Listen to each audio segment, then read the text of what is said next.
Well, despite the most dire recession predictions actually not coming quite to fruition, again, good news, at least not yet. That still hasn't meant a lot of Aussies didn't feel the pinch during the downturn. Just over 3 million of us have dipped into our superannuation savings. This is part of the government's scheme. In total, $37.6 billion was withdrawn from super. Joining me now to discuss this, National Personal Finance writer of the Herald Sun, Sophie Elsworth. Sophie, good to see you. You too, Michael. Big amount of money, isn't it? 30 odd million. I think 18,400 applications received each day. So the tax office and the government working in overdrive. Do all of these people actually qualify under the rather stringent criteria to be withdrawing super early?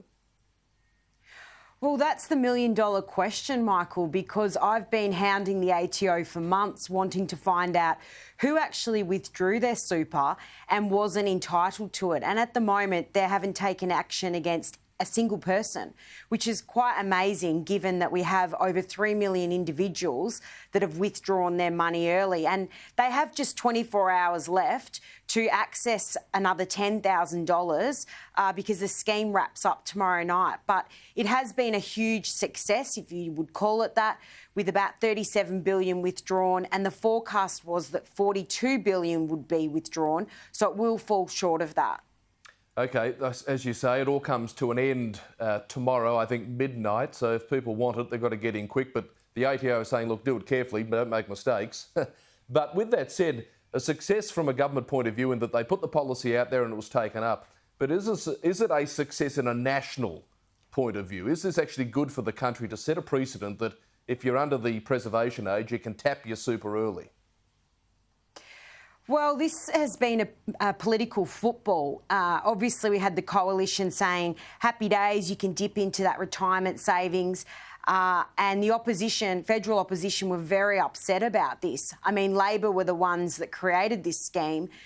So there's been a lot of hustle and tussle between the two parties, disputing over whether or not this should have been allowed in the first place. But look, my view, Michael, is it's Australians' money. They've put that money away. This was an emergency situation. And they were able to access it. I mean, some people won't have enough to retire on anyway. And the thought was that if they can access it now, they should be well within their rights to do that. I suppose at the other end of the age spectrum, and this is something that I think is often forgotten in this super discussion, is when you reach a certain age, you can take your super out as a lump sum and then just pay off your mortgage and go straight on the pension because, of course, the family home is pension asset test exempt.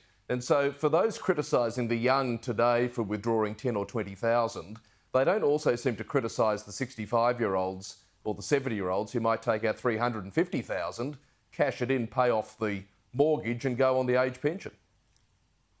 And that's right, and that's an issue with the superannuation scheme. There's a lot of issues with it. I mean, the fees that Australians pay each year are over $30 billion, which is just nuts. And, we're being forced to tuck this money away and now being pushed to save up to 12% by 2025. Now, a lot of people now need that money. They're doing it very hard, and pushing it up to 12% will impact people because they'll have less money in their hand now.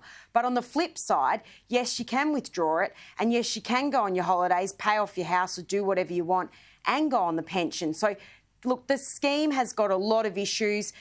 It's obviously been brought to the spotlight in the last year or so particularly, and I'm very sceptical that the legislated 12% that is due to kick in, the increments go up from July next year.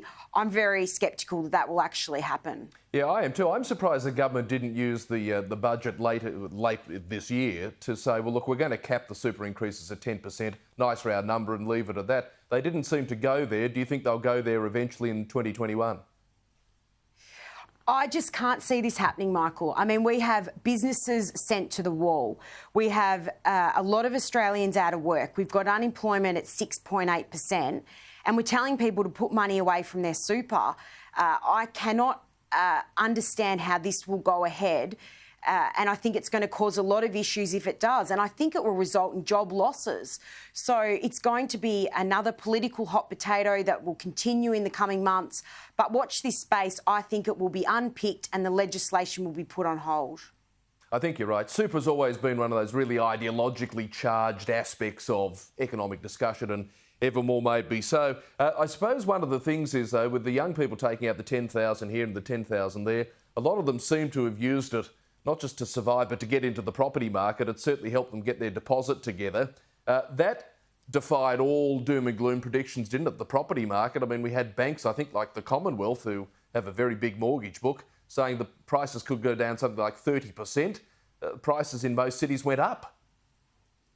That's right, Michael. Those predictions were way out. Property prices haven't fallen that they were predicted to do so. And some people were very smart. The young ones thought, some of them thought, I'm going to rip this money out now and set myself up. And this has been a fundamental issue with super, is whether people should be using that money now to buy a house or perhaps enter retirement without a house. So it's a massive problem of home ownership in Australia. I say to the young ones who did it and were able to do it, good luck to them. They used their money wisely. That's very hard for young ones now, particularly in Sydney and Melbourne, to crack into the property market. Almost impossible, really. I mean, when you think about the size of the mortgage, and then, of course, there's the stamp duty component, although there's a land tax component being offered now. It's all a bit up in the air. Before you go, just quickly, there are fears of a big wave of insolvencies, Sophie, into 2021 when a lot of these government stimulus and support dries up. I read somewhere, I think yesterday, there's something like 80,000 businesses in all sorts of strife. And the inevitable is being delayed by government support up until probably March next year. Is that what you're reading? Absolutely, Michael. I think the fiscal cliff that we've been calling it is yet to come. When JobKeeper, when the tap is turned off at the end of March, we've got JobSeeker being wound back on Friday, that COVID supplement. We are going to have an awful lot of Australians in severe financial dire straits. They're being propped up by financial life support at the moment. This can't go on forever. And I think there's a real problem that lies ahead of what small businesses particularly are able to survive at the other end. And sadly, they were shut up, a lot of these businesses, particularly down here in Victoria, where we had a never-ending lockdown thanks to Premier Daniel Andrews. We've got a CBD that's virtually dead at the moment. We are going to have an awful lot of businesses that will not come out of this. They will be sent to the wall and won't recover. That's true. The long-term impact of COVID. We speak about long COVID in a health sense. It's also there in an economic sense. Well, fingers crossed for 2021 at least. Thank you, Sophie. Good to see you. Thanks, Michael. Happy New Year. You too. Happy New Year.